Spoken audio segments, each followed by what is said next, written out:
বিসমিল্লাহির রহমানির রহিম। আসসালামু আলাইকুম। আশা করছি সকলেই ভালো আছেন। তো আমার চ্যানেলে নতুন আরেকটি ভিডিওতে আপনাদের সবাইকে স্বাগতম। তো আজকের ভিডিওটা অন্যরকম। এই প্রথম আমার চ্যানেলে এই ধরনের ভিডিও দিলাম, আজকেই ফার্স্ট। তো আজকে আমার ছাদটা অনেক নোংরা হয়ে আছে। তো আমি ছাদটা পরিষ্কার করব। দেখতে পাচ্ছেন কূপের মধ্যে বাচ্চা তুলছি, ইদানিং অনেকটি বাচ্চা তুলছি।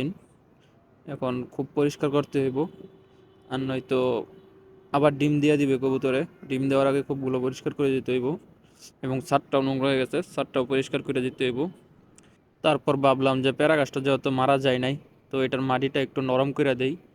তো আমি ছেনি দিয়া এটার মাটি কোবাইলাম একটুকুনা।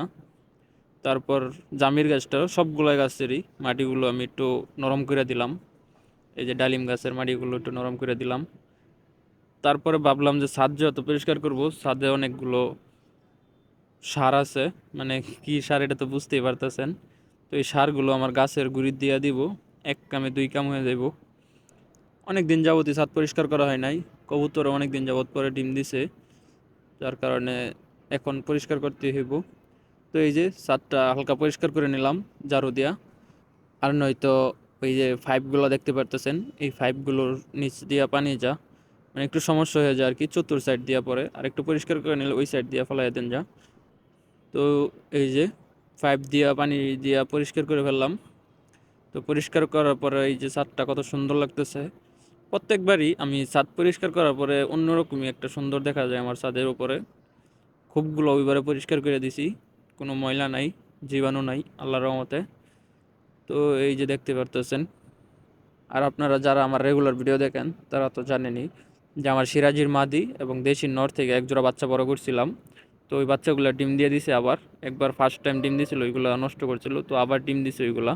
তো ওই মাদিটা খোপের ভিতরে আটকানো ছিল, ওইটা ছেড়ে দিলাম। আর এই যে আমার ছাদের যত যন্ত্রপাতি আছে, কবুতরের খাবারের বাটি, তক্তা, পানি খাওয়ার বাটি, এই যে জারু টারু সবগুলা এইখানে রাখছি। আর এই যে আমার কবুতরগুলো উপরে বসে আছে কিছু, আর কিছু এই যে খাবার দিছি। আর আমার সবজি আমার নটটা একটু অসুস্থ হয়ে গেছে, বাজার থেকে কবুতর আমি এই জন্যই কিনতে চাই না। তো ওইটা একটু ট্রিটমেন্ট করতেছি। সকলেই দোয়া করবেন। আর এই যে লেবু গাছটা আমার, তো ছাদটা পরিষ্কার করে ফেললাম। তো এইগুলা নিচে আবার ওই যে আপনাদেরকে বলেছিলাম যে কবুতরের ময়লাগুলো আমি এই মাটির সাথে মিশিয়ে দেব। তো এই যে দেখতে পারতেছেন মিশিয়ে দিছি, মিশিয়ে দেওয়ার পরে এইগুলাতে আমি হালকা করে পানি দিয়ে দিব। তো এটা একটা সারের কাজ করবে, মানে এমনি যে সার দিলে যে কাজটা হইতো, তো ওইগুলা দিয়ে এই কাজটা হয়ে যাব, সার দেওয়া লাগবে না। জামির গাছটাও কোবাই দিয়েছিলাম, এটার মধ্যেও আমি মিশিয়ে দিছি সুন্দর করে। তো জামির গাছটার মধ্যেও দিয়ে রাখছিলাম, তো এগুলো আমি সমান করে দিতেছি। প্যারা গাছটার মধ্যেও দিছিলাম, সবগুলা গাছের মধ্যে দিয়ে দিছি অল্প অল্প করে, কোনোটাই বাদ দেই নাই। তো আবার উপরে যার ছাদের মধ্যে ছিল ওইগুলা দিতে পারি নাই, মানে পর্যাপ্ত ছিল না। তো এইগুলো আমি সমান করে দিতেছি। তো এইগুলো সমান করে দিতেছি। তো এইগুলোর মধ্যে পরে পানি দিলেই ঠিক হয়ে যাব।